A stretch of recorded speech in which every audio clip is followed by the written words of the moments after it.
श्री चैतन्य महाप्रभु का जन्म बंगाल के नवदीप नामक ग्राम में शक संवत 1407 की फागुन शुक्ल पक्ष पूर्णिमा को हुआ था। इनके पिता का नाम श्री जगन्नाथ मिश्र और माता का नाम सची देवी था।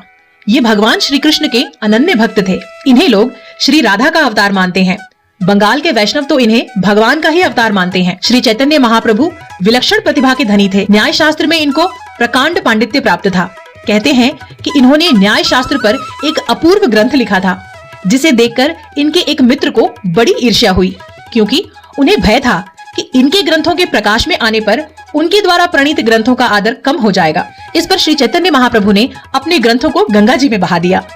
24 वर्ष की अवस्था में श्री चैतन्य महाप्रभु ने गृहस्थ आश्रम त्याग करके संन्यास लिया। इनके गुरु का नाम श्री केशव भारती था। इनके जीवन में अनेक अलौकिक घटनाएं हुई, जिनसे इनके विशिष्ट शक्ति संपन्न भगवदीभूति होने का परिचय मिलता है। इन्होंने एक बार अद्वैत प्रभु को अपने विश्व रूप का दर्शन कराया था।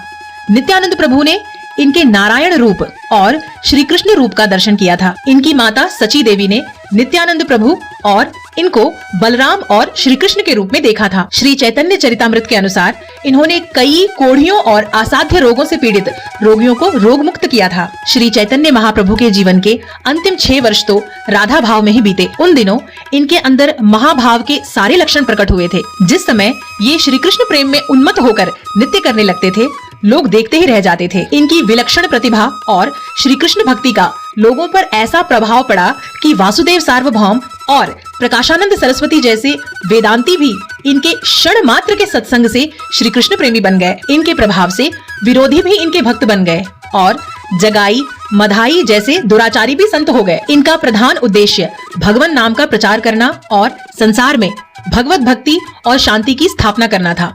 इनके भक्ति सिद्धांत में द्वैत और अद्वैत का बड़ा ही सुंदर समन्वय हुआ है। इन्होंने कलिमल ग्रसित जीवों के उद्धार के लिए भगवान नाम संकीर्तन को ही प्रमुख उपाय माना है। इनके उपदेशों का सार है, मनुष्यों को चाहिए कि वह अपने जीवन का अधिक से अधिक समय भगवान के सुमधुर नामों के संकीर्तन में लगावे। यही अंतःकरण की शुद्धि का सर्वोत्तम उपाय है। कीर्तन करते समय वह प्रेम में इतना मग्न हो जाए कि उसके नेत्रों से प्रेम आश्रुओं की धारा बहने लगे, उसकी वाणी गदगद हो जाए और शरीर पुलकित हो जाए। भगवान नाम के उच्चारण में देश और काल का कोई बंधन नहीं है। भगवान ने अपनी सारी शक्तियां और अपना सारा माधुर्य अपने नामों में ही भर दिया है।